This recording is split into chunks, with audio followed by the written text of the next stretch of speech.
لیکن اس وقت آپ دیکھ رہے ہیں جس طرح انتظامیہ ہر جگہ مداخلت کر رہی ہے، اور اس سے عدالت نے فیصلے کے اندر لکھا ہے جو تحریک انصاف کے درخواست گزار تھے ان کی درخواست پر وہ کہتے ہیں کہ درخواست گزار نے موقف اپنایا کہ الیکشن کی تیاریاں جاری ہیں لیکن ان کو مہم کی اجازت نہیں دی جا رہی اور پارٹی کی میڈیا کوریج پر بھی پابندی عائد ہے۔ ہائی کورٹ نے فیصلے میں کہا کہ درخواست گزار نے موقف اپنایا کہ کئی بار ضلعی انتظامیہ کو کنونشن کے لیے درخواستیں دی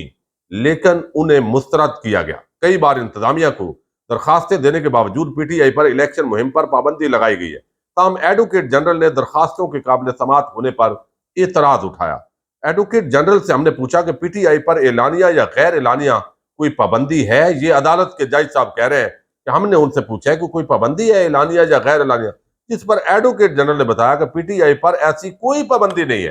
یعنی جب پوچھا جاتا ہے تو اتنی ڈٹائی اور بے شرمی کے ساتھ کہہ دیتے ہیں کہ کوئی پابندی نہیں ہے، لیکن دوسری طرف پروگرام کرنے بھی نہیں دیتے۔ یعنی یہ کھلواڑ ہو رہا ہے۔ کاش اس ملک کے قاضی کو یہ کچھ نظر آ جائے، وہ اگر نواز شریف کی اینک اتار کے آئین کی اینک وہاں پہن لے تو ان کو سب کچھ جو ننگے ہیں وہ واضح طور پہ نظر آئیں گے۔ اب یہاں پر جو ہے انہوں نے کہا کہ پی ٹی آئی پر اعلانیہ یا غیر اعلانیہ کوئی پابندی نہیں ہے۔ ایڈوکیٹ جنرل جو ہے انہوں نے یہ بتایا Khyber Pakhtunkhwa civil administration act 2020 کے سیکشن 14 کے مطابق جلسے اور کنونشن منعقد کرنے کے لیے پہلے انتظامیہ سے اجازت لینا لازمی ہوگی۔ عدالت نے درخواست گزار سے کہا کہ ہم ایڈوکیٹ جنرل سے معاہدہ کرتے ہیں، درخواست گزار نے کہا عدالت سے کہ پہلے اجازت لیں گے۔ ایڈوکیٹ جنرل نے یقین دہانی کروائی کہ ضلع انتظامیہ بھی اپنی قانونی ڈیوٹی انجام دے گی۔ اب پشاور ہائی کورٹ نے فیصلے کے اندر لکھا ہے کہ پی ٹی آئی کو قانون کے تحت جلسوں کی اجازت ہے اور اپنا قانونی حق استعمال کر کے انتخابی مہم چلا سکتی ہے۔ کسی ایک سیاسی جماعت کو اس کے حق سے محروم نہیں کیا جا سکتا۔ درخواست گزاروں کو اپنی انتخابی مہم چلانے کی اجازت ہے۔ نگران حکومت شفاف الیکشن کے انعقاد کے لیے اقدامات یقینی بنائے، اور اگر ایسا نہیں ہوتا تو قانون کے مطابق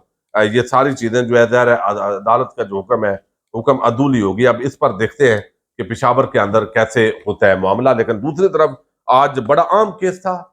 عمران خان کے حوالے سے، ٹہریان کیس بھی تھا، اور اس کے اندر شیر افضل مروت وہ بیرون ملک ہے اور آج متوقع ان کی واپسی ہے، اور واپسی پر ان کی گرفتاری جو ہے وہ بھی متوقع ہے۔ تو جس بندے کو گرفتار کروانا ہوتا ہے، آپ دیکھیے کیسے ہمارے معزز اسلام آباد ہائی کورٹ کے جو ججز ہیں اس کے اندر اس کو ضمانت نہیں دی حفاظتی، لیکن دوسری طرف ایک مجرم، پاکستانی قوم کا مجرم، اس کے لیے آگے کیسے لیٹے ہیں یہ ججز اور یہ عدالتیں، یہ پورے پاکستانی قوم دیکھتی ہے، اور یہ معاملہ ہے۔ اب دوسری طرف بڑی حیرت ہے اور توقع یہ تھی کہ گزشتہ روز جو سپریم کورٹ آف پاکستان میں قاضی کی عدالت کے اندر جو سارے معاملات اور کریڈٹ ان کو دیا گیا کہ جناب الیکشن ہو رہے ہیں، خبردار میڈیا پر بھی پابندی ہے، اگر کوئی کہے کہ الیکشن نہیں ہو رہا ہے تو یہ مایوسی میں نہیں پھیلائیں گے۔ اگرچہ اس پر محمد مالک ہو یا حامد میر ہو، سینئر جرنلسٹ، انہوں نے بڑی تنقید کی ہے کہ قاضی صاحب جو ہے وہ جس لیول پہ چلے گئے ہیں یہ ان کا مینڈیٹ نہیں ہے، کیونکہ جو کچھ اس پہلے ملک کے اندر کھلواڑ ہو چکا ہے اس کے بعد اگر کوئی کہتا ہے کہ الیکشن نہیں ہو رہا ہے تو یہ ایک معاملہ روٹین کا ہے، اور کل کو حالات خدا نخواستہ پاکستان کے اگر خراب ہو جاتے ہیں تو اس کو بھی جواب بنایا جا سکتا ہے، لیکن بہرحال یہ کوئی بھی نہیں کہہ سکتا۔ تو اب یہ پابندی تو ایک بلاجواز ہے، کریڈٹ بھی دے دیا، دیکھا قاضی صاحب نے، لیکن جن لوگوں نے آئین اور قانون کے ساتھ کھلواڑ کیا، جو چیف الیکشن کمشنر ہو یا وہ نگران حکومت ہو یا ان کے کڑچھے چمچے جو پیچھے ہیں وہ، اور جن کے ایما پر یہ سارا کچھ کیا گیا ہے، ان کو کلین چٹ دے دیے گئے، اس معاملے کو چھیڑا نہیں گیا کہ یہ جو ذمہ داری ہے کس پر فکس کرنی ہے۔ الٹا صدر علوی پر تلوار لٹکا کے تو دھمکی دے دی کہ اگر یہ ہوگا تو پھر صدر علوی ذمہ دار ہوں گے۔ تو یہ جو وزارت قانون جنہوں نے گمراہ کیا صدر کو، وہ ذمہ داری نہیں ہے، ان پہ ایک جملہ نہیں بولا۔ اب یہ گرفتاریوں کو نیا سیزن شروع ہو گیا، اور حیرت یہ ہے کہ جو سب سے زیادہ جو سمجھیں کہ درمیان کے اندر کردار ادا کر سکتے تھے معاملات کو بہتر کرنے میں، ان شخصیات کی گرفتاری ہو رہی ہے۔ یہ سب سے بڑا افسوسناک پہلو ہے اس کا۔ اسد کیسر سیاسی کمیٹی کے سربراہ تھے، آپ کو یاد ہوگا کہ پرویز خٹک اور اسد کیسر دونوں کو بلایا گیا مذاکرات کے لیے، لیکن پھر پرویز خٹک نے علیحدہ پارٹی کا اعلان کر دیا اور اسد کیسر جو ہے وہ سائڈ پہ بیٹھ گئے، انہوں نے پارٹی اناؤنس نہیں کی۔ تو اب یہاں پر جو ہے وہ معاملات یہ ہیں کہ جن لوگوں نے صرف تحریک انصاف کو پریشرائز ہو کے چھوڑا، عمران خان کو گالیاں نہیں دی، وہ آئی پی پی کے اندر گئے نہیں کسی نئی سیاسی جماعت کے اندر، تو اب شاید ان کو کہا جا رہا ہے کہ بھائی آپ دوسری پارٹیوں میں جائیں اس کا تو کوئی مستقبل نہیں ہے، آپ خاموش ہو کے بیٹھ کے ہیں۔ عمران خان کو ذرا برا بلا کہیں، کوئی انٹرویوز دیں، کوئی میڈیا کے سامنے آئیں، کوئی معاملات کو آگے بڑھائیں، تو پھر آپ کی وفاداری ہمارے ساتھ بنے گی، ورنہ تو آپ کو گرفتار کرنا ہوگا۔ تو اسد قیصر جو ہے، ان کی گرفتاری کا مطلب یہ ہے کہ مفاہمت جو ہے اس کا راستہ بند کیا جا رہا ہے۔ درمیان کے اندر جو لوگ ایک درمیانہ راستہ نکال رہے تھے، اگر ان کو گرفتار کرنا ہے تو اس کا معنی یہ ہے۔ اب اسد قیصر کے جو کیس ہے اس کی آج سماعت ہوئی ہے، جج صاحب نے عدالت میں کی ہے۔ الزام ان کا ہے اینٹی کرپشن کے پی کے کا۔ اب اس کیس کے اندر ان کی گرفتاری ہوئی ہے۔ ابھی تک جو ہے ان کو کے پی کے کی پولیس جو اتنی جلد بازی میں ہے، وہ رات کو ان کو لے جانا چاہیے تھا لیکن نہیں لے کے گئے،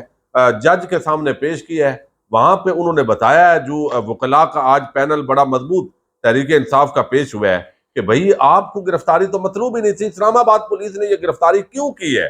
یا تو اینٹی کرپشن خود لے کے جاتی، ان کے بندے ہوتے، اہلکار ہوتے۔ تو اب اس بنیاد پر ان کو جوڈیشل کر دیا گیا ہے، اور خود ہی پولیس نے کہا جی جوڈیشل کر دیں، کے پی کے کی پولیس آ کے لے جائے گی۔ یعنی اتنی اندھیر نگری چوپٹ راج ہے کہ ایک بندے کو اٹھا لیا ہے، متعلقہ محکمہ ابھی تک ساتھ ہے، اسلام آباد سے ملحقہ کے پی کے ہے، لیکن وہ محکمہ پہنچے ہی نہیں ہے، اور اب جوڈیشل کر کے اڈیالہ جیل منتقل کیا جا رہا ہے اسد قیصر صاحب کو بھی۔ لیکن حیرت اس وقت ہوئی ہے جب فواد چودھری جو تحریک انصاف کو چھوڑ چکے ہیں، ان کو بھی گرفتار کر لیا گیا ہے۔ اب ان کی جو گرفتاری ہے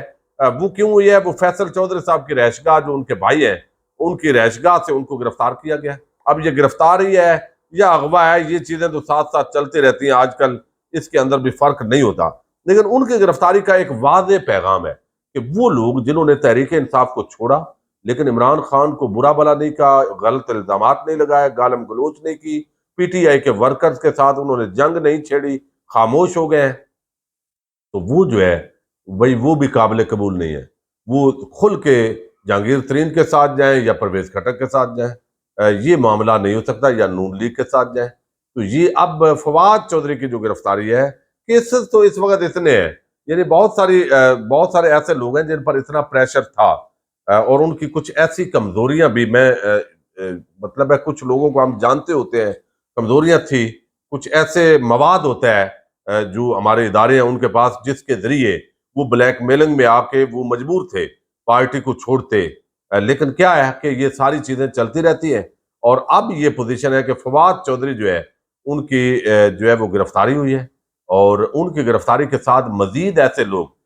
جو سمجھیں کہ الیکشن سے پہلے ان کو شاید یہ پیغام دینا مقصود ہے کہ بھئی پرویز خٹک یا جہانگیر ترین کی پارٹیوں میں جاؤ یا نون لیگ پیپلز پارٹی میں جاؤ، ورنہ یہاں پہ آپ جس طریقے سے آزاد الیکشن لڑنا چاہتے ہیں اور ان کے ساتھ نہیں جا رہے تو ہم یہ قابل قبول نہیں ہے۔ تو اب یہ اور بھی گرفتاریاں اس حوالے سے ہو رہی ہیں، کچھ انٹرویوز بھی آ رہے ہیں۔ خاور مانے کا جو ہے ان کا بھی کچھ انٹرویو کی اطلاعات ہے، اور صداقت عباسی کا ایک اور انٹرویو جیو نیوز پر آج ہی